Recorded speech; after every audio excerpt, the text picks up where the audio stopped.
Olá pessoal do primeiro ano, nós vamos hoje então para a nossa aula da semana 7 em arte. Vamos falar hoje sobre neoclassicismo. Na aula anterior a gente falou sobre rococó, então a gente vai seguindo aqui na nossa sequência que é neoclassicismo. Vamos entender o contexto histórico para partir então para a parte estética, para a técnica e para os temas do neoclassicismo. Século XVIII, Revolução Francesa, tomada da Bastilha. O que foi essa tomada da Bastilha? Um posicionamento do povo quanto às determinações do rei absoluto, do absolutismo lá. Então as pessoas vão começar a mudar a sua forma e vão reagir a algumas coisas que antes as colocavam realmente num estado estático, elas não conseguiam se mover. A partir desse momento elas começam a reagir. Conforme o mundo vai mudando e as pessoas vão mudando, a arte também começa a mudar. Então essa sociedade que está mudando em todos os aspectos, ela começa a mudar na arte também, começa a surgir essas propostas de mudança na arte. Vai ser o período onde o Napoleão Bonaparte vai chegar ao poder com o apoio da burguesia e ele vai ser um dos ícones mais retratados nesse período neoclássico. Tá um pouquinho escuro para vocês, mas vocês vão ver bem certinho no slide que eu coloquei para vocês. Os salões de leitura vão ser bem comuns, onde as pessoas vão discutir temas ligados ao iluminismo. Então, eles vão se reunir, eles vão ter acesso a algumas literaturas e eles vão discutir temas do iluminismo, aqui nesse momento também. Vamos falar agora sobre o estilo, sobre a questão técnica mesmo do estilo neoclássico. Retorno à cultura clássica. O que a cultura clássica vai dizer? Que a arte tem que ser simétrica, com proporção, com equilíbrio, as formas, vai usar matemática, geometria, entre outros elementos, para fazer uma arte 100% regrada. Quando eu falo que é um estilo neoclássico, o que é o neo aqui? Novo. Novo o quê? Novo clássico. Não quer dizer que vai ser idêntico ao clássico, mas que vai trazer alguns elementos e vai puxar essa raiz da arte clássica. Então esse novo clássico vai voltar atrás um pouquinho e pegar alguns elementos da arte clássica. Nesse momento aqui, gente, o rococó vai ser considerado uma arte considerada falta de decoro. O que é falta de decoro? Falta de decência, quase uma falta de educação. Então eles vão dizer o quê? Que essa arte simples e racional, porque a arte clássica, ela envolve todo um estudo, desde o estudo da anatomia até o estudo da matemática. Então são pessoas que elas não estão focadas na emoção, eles focam muito mais naquilo que é científico, nas bases comprovadas pelas diversas ciências, principalmente as exatas. Então eles vão dizer que o neoclassicismo é como se fosse um antídoto, um remédio para combater aquilo que estava sobrando. Aquilo que estava sobrando onde? Sobrando aqui, no rococó. Combater o excesso, combater a sobra de ornamento, de luxo na arte. Então, o neoclassicismo surge nessa ideia também de neutralizar o rococó. Na pintura, sobriedade.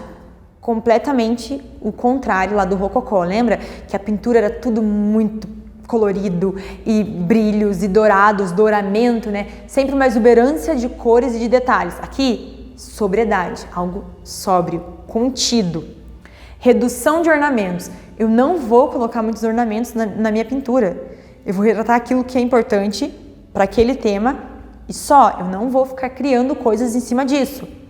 Um colorido mais contido, lembra que eu falei? Vai, volta para a terra, dá uma segurada, um negócio mais real. Exatidão nos contornos. Lembra que no rococó não tinha uma regra específica para a ideia de contorno. Eu podia fazer até um contorno que não fosse muito delimitado mesmo. Aqui, no neoclassicismo, eu volto para esse contorno bem delimitado, bem certinho. As descobertas arqueológicas e as reedições de obras de viajantes contribuíram como estímulo e inspiração para os artistas do período. Então, olha só, as descobertas arqueológicas, sejam as artes rupestres, os fósseis, todos os vestígios que começaram a ser encontrados nesse período vão servir de inspiração e também as reedições das obras dos artistas viajantes. Quem eram esses artistas? Eram artistas que no período de colonização, não só do Brasil, mas como de outros países, esses artistas viajantes iam até esses lugares para retratar Falando aqui do Brasil para a gente exemplificar melhor. Por exemplo, vieram os pintores holandeses achando que estavam vindo para Nova Holanda, né? Na verdade, acabou que virou Brasil. Eles iam para cá e eles pintavam tudo aquilo que eles viam. Então, era como se fosse um registro documental na pintura. Então, eles registravam sobre a fauna, sobre a flora, eles analisavam tudo que tinha no Brasil e com a pintura eles retratavam. E eles retornavam para o seu país de origem, levando esses quadros e mostrando, ó, isso aqui é onde eu estive. Então, a terra é assim, dá esse tipo de fruto, tem esses animais nativos, o clima é dessa forma. Então, os artistas viajantes faziam isso. Essas pinturas dos artistas viajantes também vão inspirar os artistas neoclássicos. Aí, agora, as marcas, né, que envolvem um pouquinho a temática da arte neoclássica. Utilização de temas históricos. Então, os feitos históricos aqui vão estar em alta. Sempre que temos um feito heróico, ele vai ser registrado na pintura. Valorização do patrimônio histórico e nacional. Então, eu vou valorizar muito o meu país, a minha bandeira e os heróis da minha nação. É mais ou menos essa a ideia principal do neoclassicismo. Registro de acontecimentos considerados importantes para o período, né? Acontecimentos históricos ou heróicos também vão ser registrados. Bonaparte foi um dos líderes que encomendou diversas obras desse estilo para valorizar a história nacional e seus grandes feitos. Então ele valorizava a história nacional, mas ele também valorizava aquilo que ele tinha feito. Era uma forma dele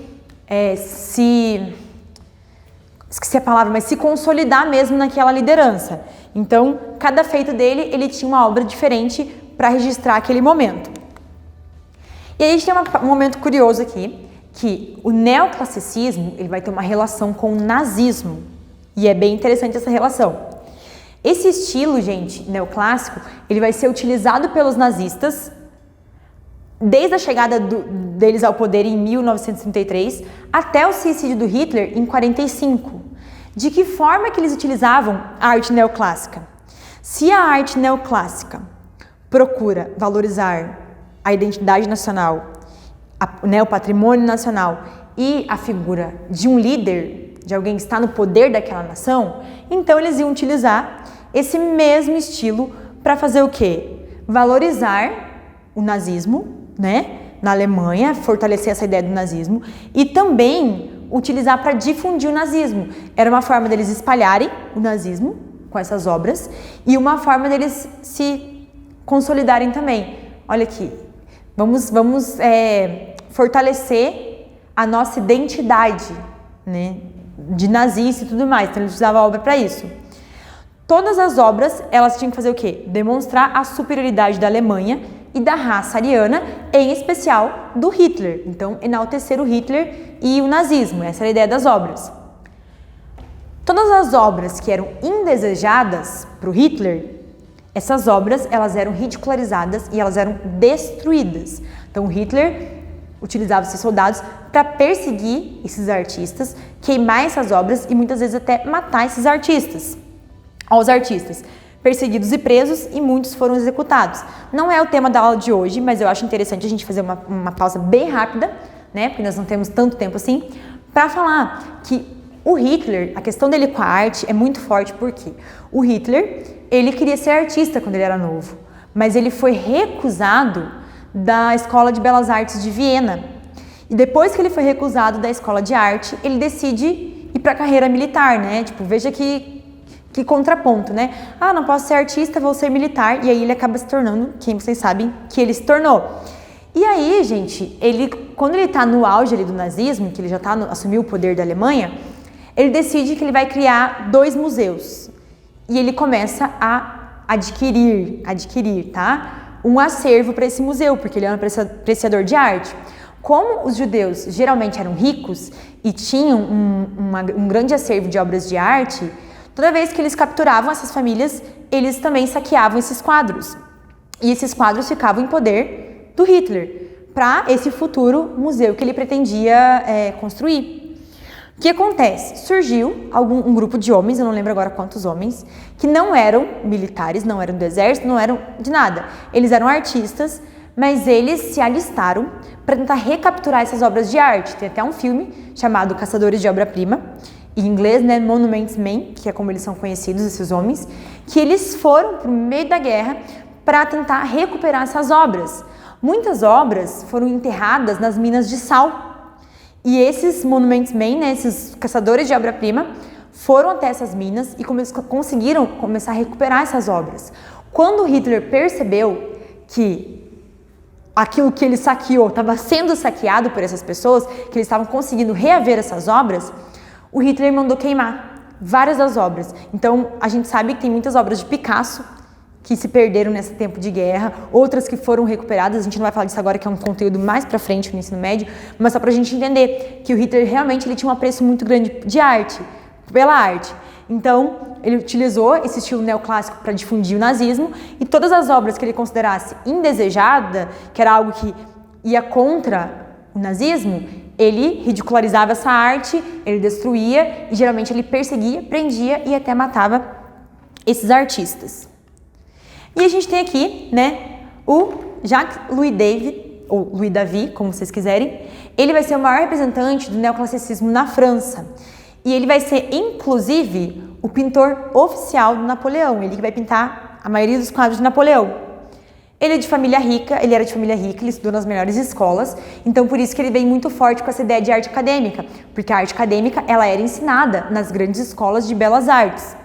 E aí essa obra foi ele que fez, e essa obra representa 3 irmãos fazendo um juramento antes de ir para a guerra, um juramento de que eles vão defender a pátria, custe o que custar. Por isso que vocês veem aqui, a imagem tá bem ruim pela tela, pelo computador tá ótimo, mas aqui tá escuro, mas nos slides vai estar show.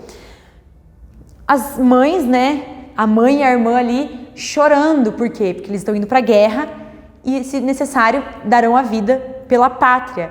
Então, se não me engano, é o Juramento dos Horácios, o nome dessa obra. Eu vou colocar aí no pedaço porque eu não lembro de cor, mas eu acho que é o Juramento dos Horácios, que são 3 irmãos ali fazendo o juramento para ir, né, para a guerra.